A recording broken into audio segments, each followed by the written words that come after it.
जय माता दी मित्रों, मेरा नाम पंडित प्रकाश जोशी। स्वागत है मेरे यूट्यूब फेसबुक चैनल एस्ट्रो आज में। मित्रों, इस कार्यक्रम में हम चर्चा करें कर्क राशि के मंथली राशिफल। नवंबर का महीना कर्क राशि का कैसे रहने वाला है, इसके बारे में चर्चा करेंगे। और नवंबर के महीने में कर्क राशि कैसी होगी, धन की, स्वास्थ्य की, उनके परिवार की, उनके दाम्पत्य जीवन की स्थिति, इसके बारे में चर्चा करेंगे। हालांकि नवंबर के महीने में 4 बड़े ग्रहों का गोचर है। पहला, सूर्य का राशि परिवर्तन, बुध का नवंबर में 2 बार राशि परिवर्तन, शुक्र का राशि परिवर्तन, शनि का राशि परिवर्तन। इसका इफेक्ट कर्क राशि में क्या पड़ेगा, ये आपकी कर्क राशि की मंथली कुंडली है। चाहे आपकी नाम राशि कर्क है, जन्म राशि कर्क है, आप ये राशिफल देख सकते हैं। तो सबसे पहला, आप ही की राशि में बृहस्पति बैठे हुए हैं। तो बृहस्पति यहाँ पर बैठे हैं और ये 18 अक्टूबर को ट्रांजिट होके उच्च राशि में आ गए हैं। उच्च राशि में आने से कहीं ना कहीं देखा जाए तो एक तो सरकारी रुका हुआ काम या जो रुके हुए काम थे वो आपके बनते हुए नजर आएंगे। आपके खुद के नेचर में बड़ा बदलाव आएगा। आपका नेचर थोड़ा पोलाइट सा नज़र आएगा। साथ ही साथ बड़े धार्मिक आप हो जाएंगे। काफ़ी नवंबर के महीने में तीर्थ के और बड़े बड़े संतों के आपको अपॉइंटमेंट मिलेंगे। आप वहाँ जाएंगे, उनके दर्शन करेंगे, उसके भी योग नज़र आते हैं। और बृहस्पति कहीं ना कहीं ज्ञान का कारक भी है, तो अच्छा नॉलेज आपके अंदर आएगा।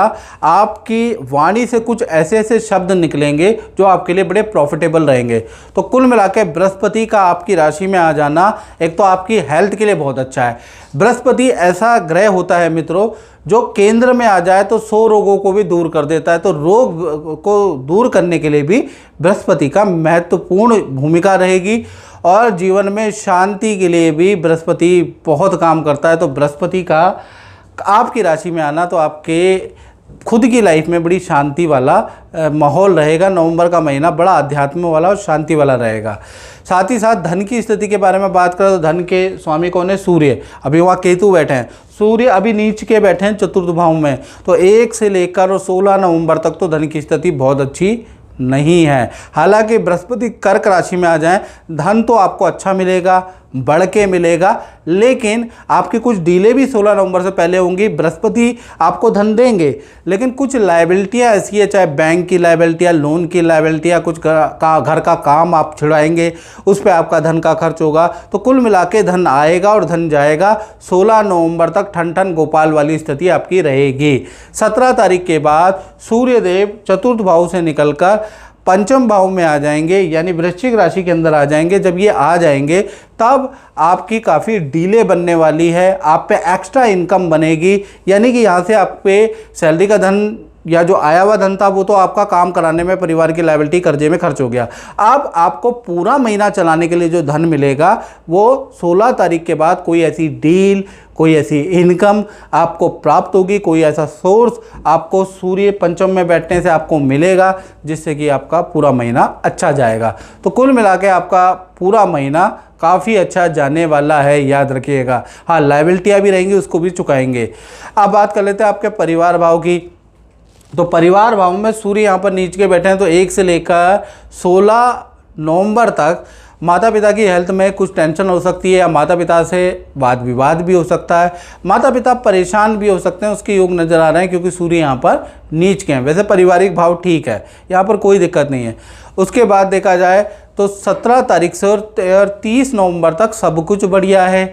सूर्यदेव चतुर्थ भाव से निकल के पंचम भाव में आ जाएंगे, सब कुछ बढ़िया हो जाएगा। बल्कि सूर्य, बुध और मंगल तीनों की युति बनेगी। तो कहीं ना कहीं तीनों की जब युति बनेगी तो परिवार के साथ में आप किसी तीर्थ यात्रा में जाएंगे, नदी पहाड़ों की यात्रा में जाएंगे, वो भी योग आपका 17 से 30 नवंबर में बन रहा है। यानी उससे पहले थोड़ा माता पिता के हेल्थ के इशू रहेंगे। बात करें कर्क राशि की संतान के बारे में, तो संतान भाव में तो मंगल और बुध दोनों ही बैठे हैं, यानी संतान भाव आपका नॉर्मल है। लेकिन 1 से लेकर और कहीं ना कहीं 9 नवंबर तक मंगल बुध की युति से संतान की एकाग्रचित्ता में कमी होगी। संतान आपसे बहस जरूर ज़्यादा करेगी, संतान का डिमांडें ज़्यादा होंगी, जिस वजह से संतान जिद ज़्यादा करने लगेगी। छोटी संतान है तो उनको पेट की प्रॉब्लम और ईएनटी की समस्या रह सकती है, क्योंकि बुध मौसमी बीमारी के कारक होते हैं, वो भी बैठे हैं मंगल बुध के साथ में। तो कुल मिला के दिक्कत है, लेकिन मंगल बुध की युति से 8 नवंबर तक दिक्कत। 9 नवंबर से बुध वक्री हो जाएंगे, तो मंगल और बुध की युति बनेगी, ये अच्छी है। संतान के करियर में आपको पॉजिटिव न्यूज़ 9 से 30 नवंबर में मिलेगी। बड़ी संतान है तो उनकी नौकरी और उनकी विद्या करियर में आपको पॉजिटिव न्यूज़ मिलेगी। यानी 9 नवंबर तक थोड़ा परेशान करेंगे, उसके बाद संतान चाहे छोटी है चाहे बड़ी है उनके लिए ये महीना काफ़ी बेहतर रहने वाला है। हाँ, 9 नवंबर तक बड़ी संतान को वाहन मत दीजिएगा, वाहन से हल्का एक्सीडेंट हो सकता है या वाहन पे बहुत ज़्यादा खर्चा, कुछ बड़ी संतान वाहन का ऐसा करेगी कि वाहन पे बहुत खर्चा आ सकता है, याद रखिएगा। मंगल बुध की युति है। हाँ, आप जब बुध वक्री होंगे 9 नवंबर के बाद, उसके बाद आप दे सकते हैं, याद रखिएगा। इसी प्रकार से हम बात कर लेते हैं विद्यार्थियों के बारे में। तो विद्यार्थियों के जीवन में 2 घटनाएं नवंबर में होती हुई नज़र आ रही है। विद्या के लिए नवंबर का महीना बहुत ही अच्छा है, एकाग्रचित्ता बहुत हो चुकी रहेगी, विद्या के अंदर फोकस भी आपका काफ़ी अच्छा रहेगा। लेकिन मंगल बुध की युति से पेट की खराबी आपको रहेगी, बाहर के खाने से विद्यार्थियों को बचना चाहिए, याद रखिएगा।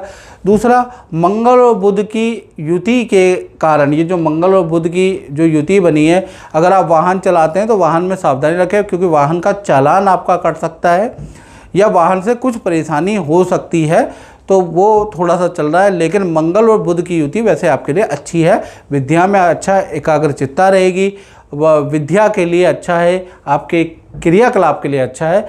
लेकिन आपको बाहर के खाने में ध्यान देना पड़ेगा, बाहर का भोजन सोच समझ के कीजिएगा। वैसे विद्यार्थियों के लिए ये जो है वो ठीक है। अब बात कर लेते हैं कर्क राशि के उनके बारे में जो नौकरी करते हैं। तो नौकरी भाव यानी छठे भाव के स्वामी बृहस्पति है, कर्क राशि में बैठे हैं आपकी राशि में। भाई पद प्रमोशन के आपके नए नौकरी का ऑफर नवंबर में मिलेगा। नवंबर में ऐसा मैनेजमेंट में बदलाव होगा जिसका इफेक्ट आप पे मिलेगा। यानी कर्क राशि वालों के विजय का महीना नवंबर का महीना है। नवंबर का महीना आपको कुछ ना कुछ देने वाला है, पद देने वाला है, धन देने वाला है, पोजीशन देने वाला है, या आपको बहुत कंफर्टेबल नौकरी में करने वाला उसका योग है। यानी नवंबर का महीना बहुत ही अच्छा नौकरी के लिए रहने वाला है या फिर सेल देने वाला है। तो कुल मिला के कुछ ना कुछ देंगे। इसी प्रकार से कर्क राशि के दाम्पत्य जीवन के बारे में बात करें, चाहे पति पत्नी हो, प्रेमी प्रेमिका हो, चंद्र राहु की युति आपके पार्टनर का अजीब सा स्वभाव कर देगी। चाहे पति पत्नी हो या प्रेमी प्रेमिका हो, आपका पार्टनर कभी तो आपसे मजाक करेगा, कभी आप पे बिलीव करेगा नवंबर में, और कभी आप पे बहुत शक करेगा और आपको कटु वचन बोलेगा। आप समझ नहीं पाएंगे मेरे पार्टनर के साथ में हो क्या गया है। कभी तो बिल्कुल रिलेशन तोड़ देगा, आपसे रूठ जाएगा, कभी बिल्कुल ऐसा करेगा जैसे कुछ नहीं हुआ। तो ये चंद्र और राहु की जो युति है ना, ये जो चंद्र ग्रहण दोष है, इसको चंद्र ग्रहण दोष कहा जाता है, जो अष्टम भाव में बन रही है। ये चंद्र और राहु की युति आपके पार्टनर के नेचर में एकदम से बड़ा बदलाव लेके आएगी। यानी कि आपको अनप्रेडिक्टेबल आपके पार्टनर का नेचर रहेगा। और चंद्र राहु की युति के कारण आपका पार्टनर या तो माता से या आपकी माता से या अपने माता पिता से थोड़ा परेशान रह सकता है, उनसे बहस हो सकता है, उनके लिए टेंशन रह सकता है।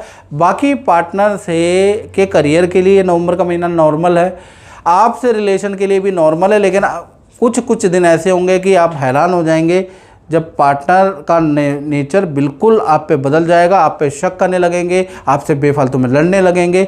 तो ये चंद्र राहु की युति का थोड़ा इफेक्ट तो आपके दाम्पत्य जीवन में भी पड़ेगा, याद रखिएगा। और खासकर इसका इफेक्ट 1 से 20 नवंबर में ज़्यादा दिखेगा। इसी प्रकार से अब हम बात कर लेते हैं कर्क राशि वाले, उनकी जो व्यापार करते हैं, जो दुकान चलाते हैं, जो फैक्ट्री चलाते हैं। तो यहाँ पर कहीं ना कहीं देखा जाए दसम भाव के स्वामी मंगल है, और मंगल कहीं ना कहीं आपके कहाँ बैठे हुए हैं, मंगल बैठे हुए हैं आपके पंचम भाव में रोचक योग बना के। तो ये योग तो अच्छा है।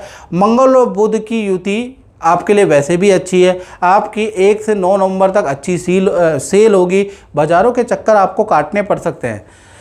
1 से 9 नवंबर में आपका प्रोडक्ट पे कुछ खर्चा हो सकता है, मशीनरी पे आपका खर्चा हो सकता है। लेकिन बुध भी यहाँ पर वक्री हो जाएगा, मंगल यहाँ पर रोचक योग बनाएंगे। तो कुल मिला के 9 तारीख से 30 नवंबर में आपका व्यापार बहुत ज़्यादा बढ़ने वाला, आपकी सेल काफ़ी अच्छी हो जाएगी। कुछ आपके बुध संधि का कारक भी होता है, कुछ ऐसे टाइप आपके होंगे जिससे आपको अच्छा लाभ मिलता हुआ नजर आएगा। तो कुल मिला के व्यापारी दुकानदारों के लिए नवंबर का महीना काफ़ी अच्छा है, अच्छी सेल वाला नवंबर का महीना रहेगा। और मित्रों, ये जनरल प्रेडिक्शन है। अगर आपको अपने बारे में बिल्कुल एक्यूरेट जानना है तो 7210124289 ये मेरा व्हाट्सएप नंबर भी है। आप इसमें व्हाट्सएप करिएगा। आपको नाम, date of birth, time of birth, place of birth भेज के मुझसे आप बात कर सकते हैं, मुझसे टेलीफोनिक कंसल्टेंसी ले सकते हैं, मुझसे वीडियो कॉल कंसल्टेंसी ले सकते हैं। अगर आपका बजट है तो वीडियो कॉल ले लीजिए, अगर आपका बजट कम है तो टेलीफोनिक बात कर लीजिए। तो मित्रों, इस कार्यक्रम में बस इतना ही। मुझे दीजिए इजाज़त। जय माता दी।